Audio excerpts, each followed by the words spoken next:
इसोरा जों मा खालामगोन। दुखुनांथाव खौरां 7 थाखोआव फरायफुबाय थानाय सासे 14 बोसोर बैसोनि फरायसुलिनाव टिउमार बेमार। बिराद दुखुनि बाथ्रा बे फिसौआबो समाव गाबनोबो ओंखारदों जों दाखालि रायजो राजा थानानैब्लाबो। चिरां जिल्लानि सिङाव थानाय बामोनगाव ओनसोलनि पश्चिम गारलाबारि गामिनि थागिबि बिफा सन्स बरगयारी बिमा सरन'बरगयारीनि थामथि फिसाजो रिमि बरगयारीया 7 थाखोआव फरायफुबाय थानाय समावनो टिउमार बेमारजों साग्लोबजानानै नखराव रां रुफा गैयाबाबो गुबुनाव दाहार लानानै रिमि बरगयारीखौ अपारेशन खालामदोंमोन। नाथाय अपारेशन खालामनाया जाफुंसार जानायनि उनाव डक्टरनि बिथोन बायदि गथ'नो मुलि बायनानै मोजाङै फाहामनो थाखाय आखायाव रां रुफा गैयैलाय नखरनि एबा गामिनि रायजोफोरा सुबुं अनफावरि बिथांमोननिसिम रांनि अनसुंथाइ बिदों।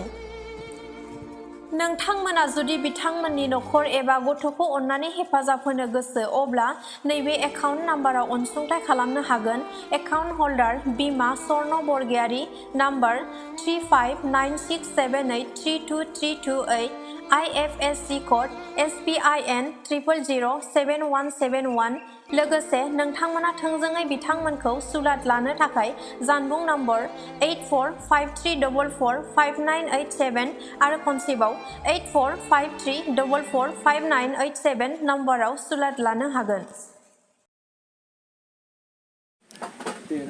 माने आंनि नखराव दा गथ'आ फिसाजोआ 14 बोसोरनि हिनजावसा फिसाजो अपारेशन खालामनांदों बेमार जानानै एपेन्डिक्स जानानै अपारेशन खालामदों आरो ओमफ्राय दा अपारेशन खालामनायजों लोगोसेनो दा आंनि फिसानाव जोंहा इसोरा जोंनि मेगननि मोदैखौ नायनो बानानै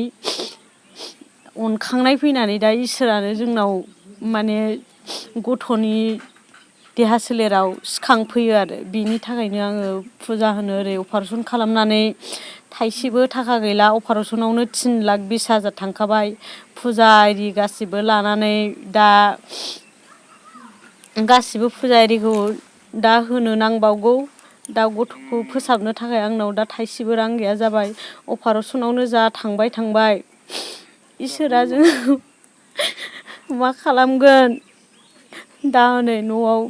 जानो लोंनो फारसेनिफ्राय गैला गथ'नो मुलि होफैनोबो थाइसेबो रां गैया बिफायाबो दाबसेयाव दंहैयो फैनो हायाखै बेंगालरनिफ्रायनो आखायाव बेनावबो थाइसेबो रां गैला मालायनाव हावलार बावलार रिन दाहार लानानैनो गासिबो धोन सम्पतियानो जोबजोबलांबाय। दा गथ'आ दा क्लास 7आव देग्लाय क्लास 7आवमोन दासिमबो स्कुलावनो थांनो हायाखै मास्टारजों रायलायहैनो थिनगासिनो मास्टारजोंबो आं रायलायथ'नो हानायानो जायाखै। मास्टारा दा गनायगोन ना गनाया गनायनांगोन सारमोनाबो। बेमार जानाया 1 मास जाबाय माने सिगाङाव मोनथियाखै मा जादों मा मादों जेबो गुमुरखौनो मोनाखैमोन जेबो मिथियाखैमोन जेला बारा जायोब्लासो हस्पिटालाव लांनानैसो मोनथिनाय जादों आरो ओमफ्राय हठात खरि अपारेशन खालामनाय जादों आरो आगस्ट 10आव। दा आङो अननानै रायजोफोरनिफ्राय आङो थाइसे थाइनै मोनगोन खोमा बिदि सानो आरो थाइसे थाइनै मोनोबा आं बिराद गोजोननाय मोनगौ इसोराबो बोर हरगोन आंनो जाय मानसिया थाइसे थाइनै हरो बे मानसिनो आं इसोरनिफ्राय आं बोर बिनानै होगोन। आथिखालनि बे सरकारखौ मा खावलायगोन?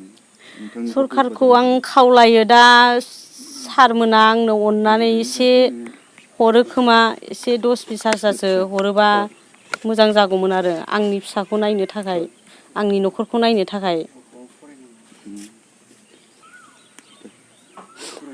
आं दा सानो आरो फिसाखौ फोरोंफिननो ना ओरै जाया जादों ओरै फारसेथिं मुलि लायोबा ओरै फारसेथिं थायो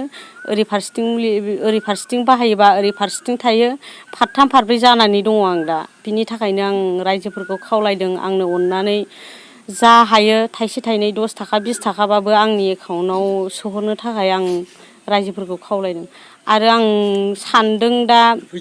रिया बिनानावखौ आङो एसे हरोबा बिराद गोजोननाय मोनगौ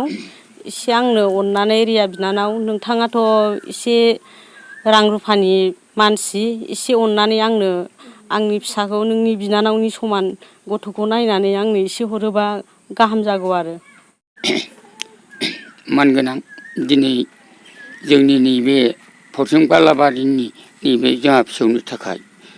बेबो बिराद दुखु जारलायाव थादों मानसिया माने क्लास 7 दा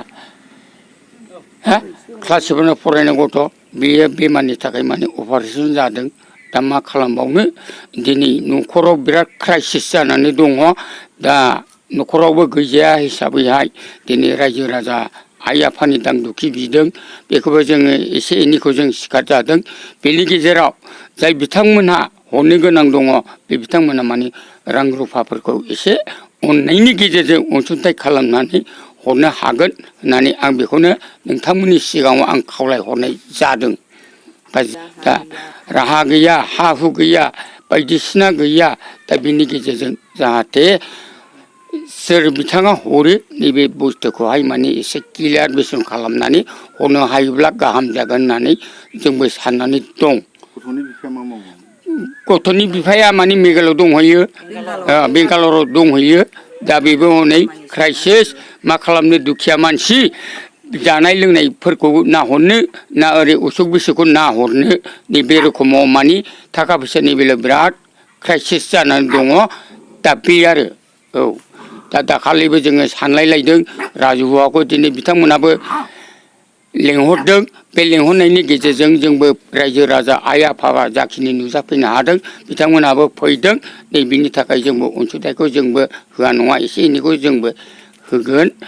अननायनि गेजेरजों आरो दा फुजा फानि दंबायो नैबे फुजा फानिनि बेलायाव जों माने बेखौ अनसुंथाइखौ जों होगोन नैबेखौ जोङो खावलायनायनि गेजेरजोंहाय रायजो राजाया बुंनानै लादों आरो जा हायो बेखिनि आरो माथो बुंबावनो बेखिनिखौनो आं बुंनानै आंनि बिबुंथिखौ आं दोनथ'नाय जाबाय जाहाथे माने जोंहा बै जाय बिथांमोना हरनो हाग्रा बे बिथांमोनाल' एसे अननानै जोंहा बे फिसौआ मोजाङै संसाराव थांना थाथों होननानै जों सानदों बिराद दुखुनि बाथ्रा बे फिसौआबो समाव गाबनोबो ओंखारदों जों दाखालि रायजो राजा थानानैब्लाबो थाखा फैसानि क्राइसिस ओरै लाङो ओरै एखेबारे अपारेसननि खोथा नैबेखिनिखौनो आं बुंबाय जाहाथे अननानै हरो जाय हरनो गोनां आं मा बुंबावनो फिसाफोर बेखिनिखौनो बुंनानै आंनि बिबुंथिखौ आं बेवहायनो फोजोबनाय जाबाय।